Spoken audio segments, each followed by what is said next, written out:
आप बहुत हसीन लग रही हैं माशाल्लाह। कैसी हैं आप? फलक जी, काश या। आप मेरी सास होती बेड में, ताकि मैं लोगों को इंट्रोड्यूस करता और कहता कि my mother in law. My mother in law My very mother-in-law. Beautiful gorgeous नहीं तो गर्ल। मदर या आंटी भी तो कह सकते। मदर आंटी भी कह सकते हो, वैसे खाला कह दूं तो लोगों को लगेगा ये भी खूबसूरत होगा, किसी जमाने में यरकान हुआ होगा तो इस तरह हो गया होगा।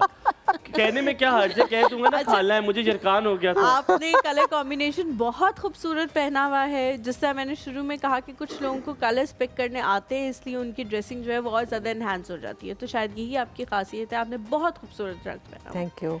आपको कैसा लग रहा है आज इधर आते हुए? पहले सुबह सवेरे उठती हैं कि नहीं उठती आप? क्योंकि अमीर लोग नहीं उठते सवेरा। नहीं वो मैं उनके इतनी अमीर नहीं हूँ। इतनी नहीं है। आप ऐसे तारीफें नहीं, वापस लेकिन करें। गलत बात आपने नहीं करनी, जो कहूंगी आप सच कहूंगी। लेकिन कामयाब होने के लिए तो आपको उठना पड़ता है। उठना पड़ता है। True. और जिस दिन मुझे कहीं जाना हो या कोई इस तरह का प्रोग्राम हो या अपने बिजनेस का कोई रिलेटेड कोई काम हो तो अच्छा मैं फलक सुबह जी, 7 बजे कुछ लफ्ज होते हैं जैसे हमारे यहाँ बुरा नहीं मनाए जाते, पर किसी और को कह दो तो शायद वो नेगेटिव कॉन्यूटेशन में ले लेते हैं कि यार ये क्या बात मुझे किसी ने कही है। आपकी पर्सनालिटी को देख के लगता है कि बिजनेस वुमेन है, तो आप मुझे हमारी ज़ुबान में इसको बड़ा नॉर्मल लफ्ज़ दिया जाता है कि आप बड़ी डाढ़ी होंगी। ठीक है, मतलब आपने जो कह दिया वो कह दिया, अमिताभ बच्चन की तरह जो मैंने कह दिया तो कह दिया, इसके बाद दूसरी कोई चीज़ नहीं होगी।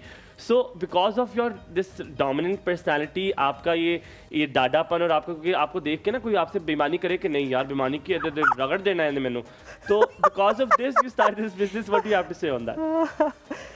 लेकिन ये पर्सनालिटी तो इस तरह की होनी चाहिए कि जहाँ कोई मांगिए दादी गलत हुई। बात है तो वो लेकिन ये कि बिजनेस में नरमी चलती है और फ्रेंडली होना बहुत ज़रूरी है।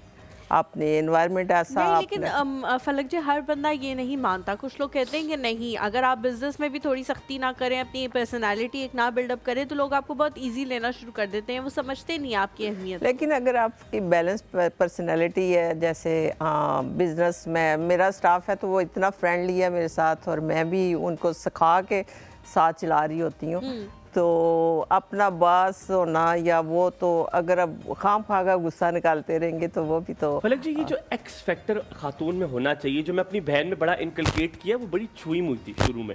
मैंने उसको इतना हलीमा इस चीज़ में चेंज किया कि मैंने उसे चीज़ें देना शुरू की कि ये हैंडल करे, तो वो अब थोड़ी सी डोमिनेट है। तो ये this dominancy not in negative way, एक औरत को, ताकि कोई लड़का मर्द खातून उसके पास आकर कोई ऐसी वैसी बेईमानी करने से पहले थोड़ा डरे ज़रूर, घबराए ज़रूर।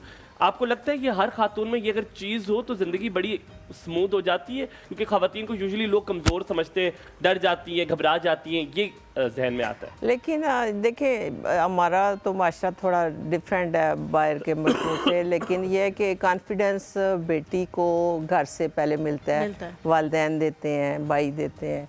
और जैसे मेरे घर में तो मैं अपने बच्चों के साथ फ्रेंडली रहती हूँ ज़्यादा, है कि इससे बेहतर है कि मैं ही उसकी बहुत अच्छे तरीके से कर सकती हूँ, उनको कॉन्फिडेंस दे सकती हूँ। तो फील्ड में जब आप जाते हो वाकई थोड़ा डर भी लगता है, खौफ भी होता है, मेल डोमिनेटिंग सोसाइटी में हमारी। लेकिन पर्सनालिटी ऐसी होनी चाहिए कि आपको कोई गलत ना कह सके।